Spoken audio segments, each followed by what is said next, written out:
Eu queria no vídeo de hoje contar uma história inacreditável que aconteceu no Canadá com a Suprema Corte de lá, mas que poderia tranquilamente ter acontecido aqui no Brasil e talvez ainda venha acontecer, tá? Isso não está descartado, principalmente quando a gente tem a Suprema Corte integrantes como o Luiz Roberto Barroso. Resumidamente, olha o que aconteceu. Um pai, tá? Ele teve uma filha que ela nasceu biologicamente mulher, tá? E até os 14 anos ela era uma mulher, tá?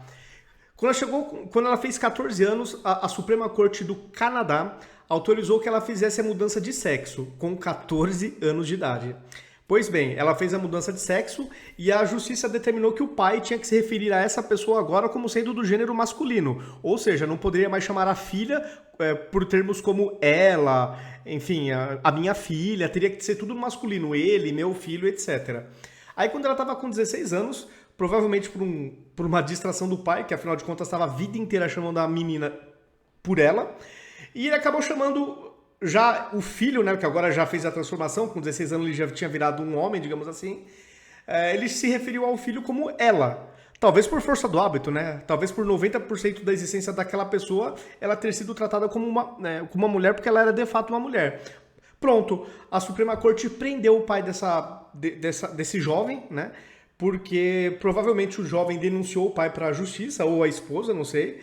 E aí a juíza falou, não, você não pode se referir ao seu filho, agora filho, com termos no feminino. E aí o pai foi preso. Então, resumidamente, a história é essa. Não sei se ficou confusa a explicação, mas a bizarrice é essa. Então eu quero ler aqui alguns trechos dessa reportagem da Gazeta do Povo, só para vocês verem como a gente está vivendo num mundo complicado, né, para dizer o mínimo. Então é o seguinte, um juiz da Suprema Corte da Colômbia Britânica, no Canadá, emitiu um mandado de prisão contra um pai após ter referido a sua filho transgênero, no sexo biológico feminino, fica até difícil ler os textos, né?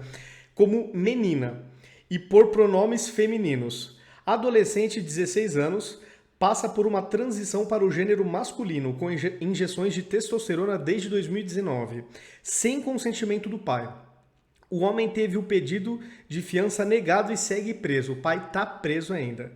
O tribunal havia proibido o homem de se referir à adolescente como menina, além de vetar a divulgação de sua identidade em qualquer veículo de imprensa. Ele se entregou à polícia local no último dia 16 de março, agora, é recentíssimo.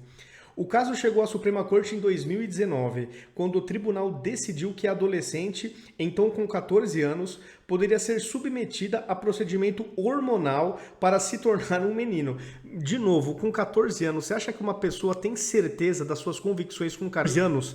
Quando a gente presta vestibular com 17, a gente nessa idade tem mais dúvidas do que certeza? Referente à nossa profissão, imagine em relação à mudança de sexo, né? Parem para refletir.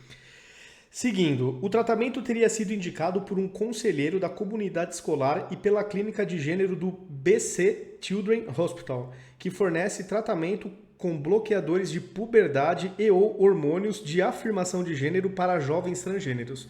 Cara, eu tenho até dó, sinceramente, fico com pena dessa jovem. Espero que nunca ela se arrependa dessa mudança tão prematura de sexo.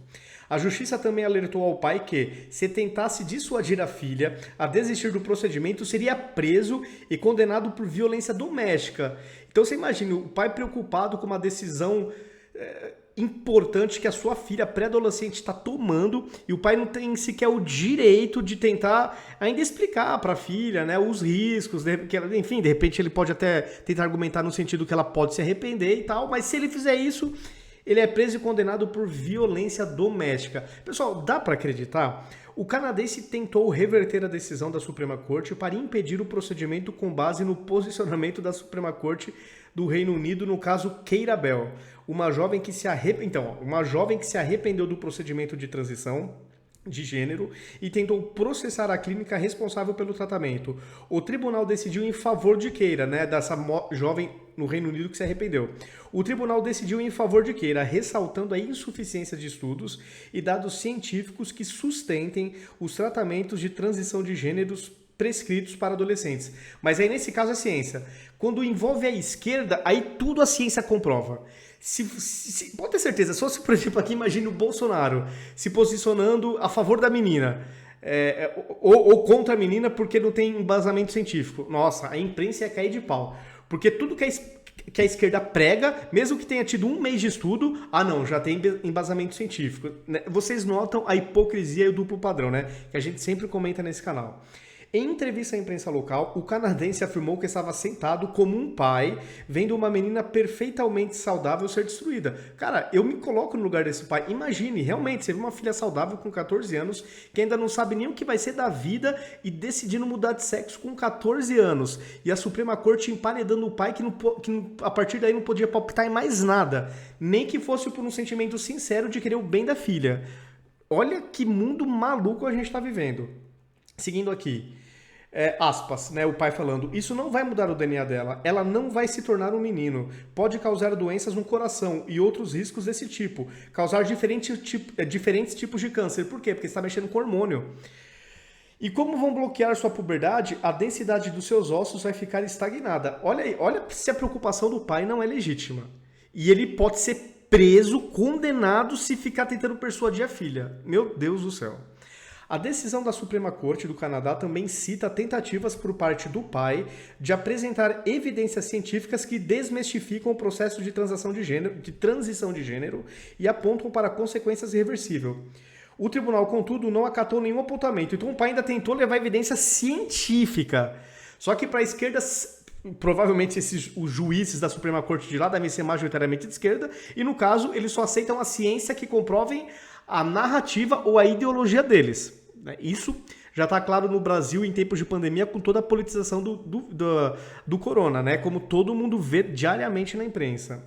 Aspas, eles criaram uma ilusão e forçam pais como eu a acreditarem nessa ilusão. O que vai acontecer quando essa ilusão acabar e a bolha explodir? Ela, minha filha, nunca mais voltará a ser a menina saudável que deveria ter sido. Sua voz ficará grossa para sempre. Ela sempre vai ter que fazer a barba, claro, porque está tomando hormônio masculino, e não poderá ter filhos. Não formará sua própria família.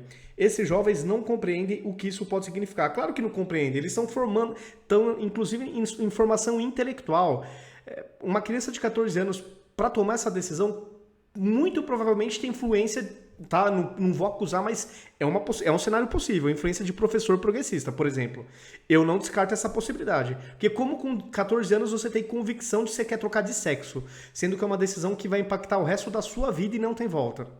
Eu não descartaria, não estou acusando nada, mas não descartaria a influência de professores na escola, tá? É uma possibilidade, tá? Que não tem como ser descartada. Contexto. O documento de decisão da corte, disponível no fim da matéria, afirma que a adolescente, aos 12 anos, teria informado a um conselheiro escolar, aí já começa a entrar a escola, sobre sua disforia de gênero. Com a ajuda da mãe, a estudante teria procurado assistência médica na clínica de gênero do BC Children's Hospital, que indicou o procedimento hormonal. A falta de consentimento do pai teria atrasado o tratamento. Segundo alegou a equipe médica, o atraso estaria gerando sofrimento contínuo e desnecessário. Cara, discordo totalmente. O que pode gerar um sofrimento contínuo e desnecessário é se ela se arrepender daqui 5 ou 10 anos. O sofrimento dela vai ser até a morte, porque não tem mais volta essa mudança de sexo. Aí sim, vai ser um sofrimento contínuo e ela vai morrer com remorso e com raiva de quem permitiu que isso acontecesse. No caso, pela matéria, a mãe permitiu e o pai não teve consenso. Só que a justiça, claro, emparedou o pai. Cara, se ele tentar ir contra ou tentar alertar a filha, é preso. Pessoal, é isso. Achei super pesada essa matéria, tá? Não acreditei quando vi. E acho que um caso desse é bem possível e logo, logo vai acontecer no Brasil, tá? Isso, infelizmente, eu não tenho a menor dúvida e é lamentável que jovens possam ter a vida destruídas por decisões que eles tomam com uma idade super prematura, sem consciência total do que ele quer ser quando crescer, e é uma coisa irreversível. Bom, é isso, pessoal. Deixe os comentários o que vocês pensam disso, né? Se vocês concordam com o meu ponto de vista e com o do pai da menina, que tem legítimas preocupações, inclusive estudos científicos, mas nesse caso não valeu de nada, porque se é para reforçar uma narrativa, tem que ser a ciência do lado de lá, né? E não a ciência que prova que eles podem estar errados. É isso, pessoal. Se vocês também acham um absurdo, eu acho importante, compartilhem, me sigam nas redes sociais, ativem as notificações e até o próximo vídeo.